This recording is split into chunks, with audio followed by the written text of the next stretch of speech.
Sobre nuestro tema, nacionalismo y polarización en el sistema internacional, exponemos el concepto de nacionalismo como la ideología y movimiento político que exacerba el sentido de pertenencia e identidad que un individuo o grupo de individuos tiene sobre su nación. Debemos tener en cuenta también que el nacionalismo defiende la unión del Estado y nación y ciertamente fomenta la diferencia entre países, valiéndose de sentimientos y elementos propios como lo son la lengua, la cultura, costumbres, hechos históricos, etc. De lo que se trata es de fomentar la unión interna y generar identidad. Entre sus principales características podemos encontrar el sentimiento de patriotismo o pertenencia a una nación.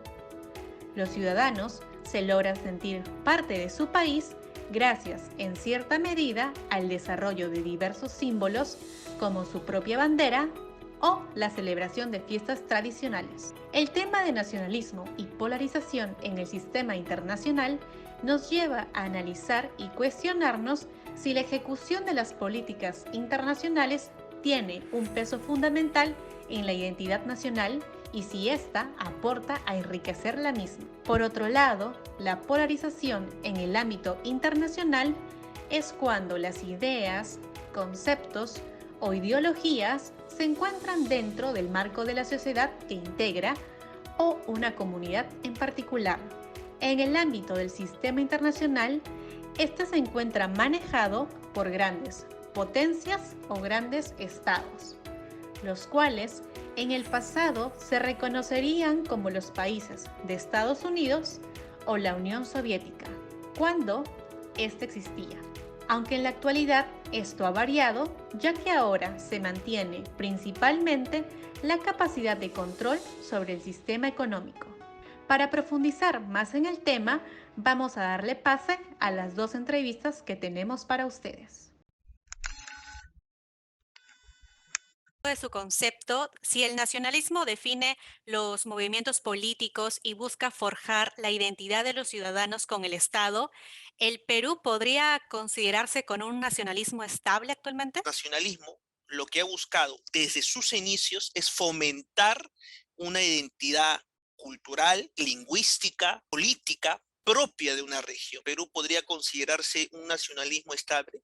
Personalmente, y desde la perspectiva que se tiene, en el Perú no hay un nacionalismo. Lo que tenemos son vestigios o hechos que se reflejan de una importación política alienante que tiene el Perú. No es un nacionalismo, ni defendemos un nacionalismo. Y ustedes me podrían decir, pero en nuestro país se busca de una otra forma que sea algo propio, ¿no? Realmente lo que buscamos es imitar muchas veces modelos, importando una ideología de afuera para establecerlo aquí. Y en muchos de los casos lo estamos adoptando sin adaptarlo a nuestra realidad. Y haciéndonos mención sobre el Estado, ¿de qué manera el nacionalismo es parte fundamental en la formación de Estado-nación, como nos indica? No, nosotros hablamos exclusivamente del nacionalismo, tenemos que entender que va a formar parte del Estado y que el Estado también lo haga. No solamente estas famosas etiquetas que tenemos, que valoro lo nuestro, pero no solamente es eso, sino en la práctica el Estado. Cuando hablamos de un nacionalismo, implica también desde el punto de vista político, social, económico. Entonces, el rol del Estado debería ser fomentar el nacionalismo en la población. Pero lo que nosotros vemos, lamentablemente, no se da. El Estado todavía adopta costumbres extranjeras que en vez de fomentar lo nuestro, lo estamos desapareciendo. ¿Cree usted que son las consideraciones que debe tener un país para poder ser potencia mundial? Hacer una potencia, lo primero que tiene que haber es tres principios, como les dije: libertad económica, libertad política y libertad social. Es un principio. Para ser una potencia es tener libertad política. Pero muchas veces los países en vías de desarrollo no tienen esa libertad política, porque quienes deciden sobre un país son otros. Y de una otra forma ahí no hay libertad económica. No hay una libertad económica, porque nos dicen, tienes que adecuarte a lo que dice, por ejemplo, el Banco Internacional o, por ejemplo, el Banco Mundial. Y sobre todo, la libertad social, la libertad de expresión, que hay que entender que esta libertad se logró gracias a la Declaración Universal de los Derechos del Hombre y del Ciudadano. Hay un gran problema. Las personas creemos que tenemos libertad, pero solamente lo vemos desde el aspecto de la libertad social. Pero no vemos la dimensión de la libertad política y económica. ¿Qué impacto ha generado el nacionalismo como motivador de las políticas internacionales? Una de las formas que es muy importante que puedan ser autónomas. Lo otro que nosotros vamos a poder encontrar está generando los famosos bloques económicos del nacionalismo. Está despertando en países subdesarrollados de que más adelante nuestros países se conviertan en bloques continentales y un fuerte movimiento nacionalista en torno a estas políticas. Según la historia, el objetivo que quería América Latina, los que liberaron tenían como objetivo algo esencial, hacer la Federación de los Andes. Shirley, cuéntanos, ¿qué es lo que entiendes por nacionalismo? Bueno, pienso que el nacionalismo es una ideología, un movimiento sociopolítico, donde las personas van forjando su identidad a través de, comparten vínculos de pronto de historia, de cosas políticas que han pasado, entonces van formando su ideología.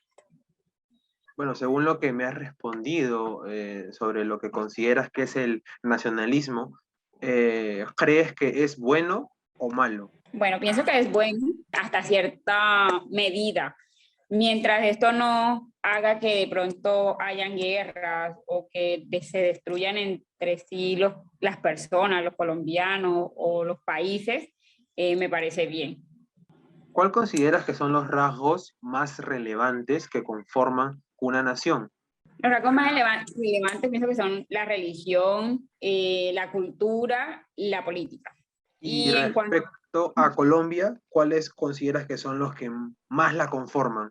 Bueno, pienso que la cultura y la religión, o sea, por ejemplo, donde yo estoy, que es en Cartagena, tenemos la cultura de todo el patrimonio cultural que tiene nuestra historia, que nos dejaron los indígenas, como son el Castillo de San Felipe, como son los zapatos viejos, la ciudad amurallada, que vienen los turistas mucho a conocer esta cultura y pues se quedan encantados con Cartagena. Has dicho algo que identifica mucho a Latinoamérica en general, que es la cultura, religión y la política, ¿no? Que cada vez está de mal en peor, diría yo. ¿Cómo está la política allá en Colombia? ¿Bien? La política no está muy bien, o sea, hay mucha corrupción, entonces pues tiene como el país, como con muchos ciudadanos en contra y se genera como lo que dicen por ahí los izquierdistas, pues, tratando de que este gobierno, haciendo todas las cosas que hacen malas, se puedan mostrar, pero pues que no pasa nada, o sea, mucha corrupción y no pasa nada.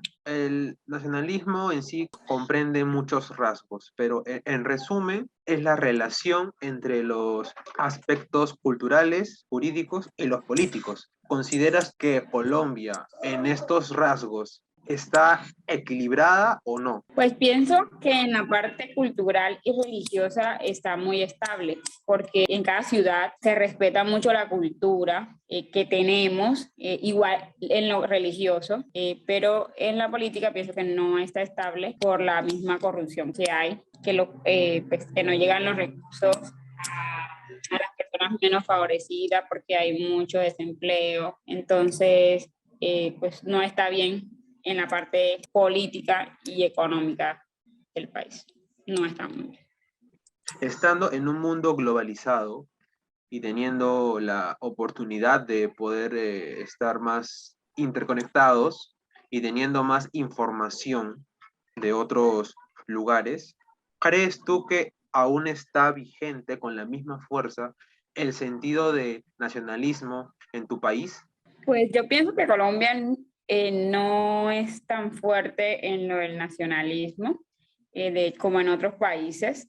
Insisto en lo de la política, lo de la corrupción, quererle imponer de pronto al pueblo impuestos, pues la gente salió a marchar, o sea, salió a marchar y a pelear para que no se hicieran ciertas cosas que iban en contra del pueblo. Quiero agradecerte por este rato. Muchísimas gracias. Los hombres hemos aprendido a volar, hemos aprendido a nadar debajo del mar, pero no hemos aprendido a convivir. Y esa es una gran tarea y un gran reto que tenemos como sociedad. Y aprender a convivir es también apoyarnos, ser empáticos.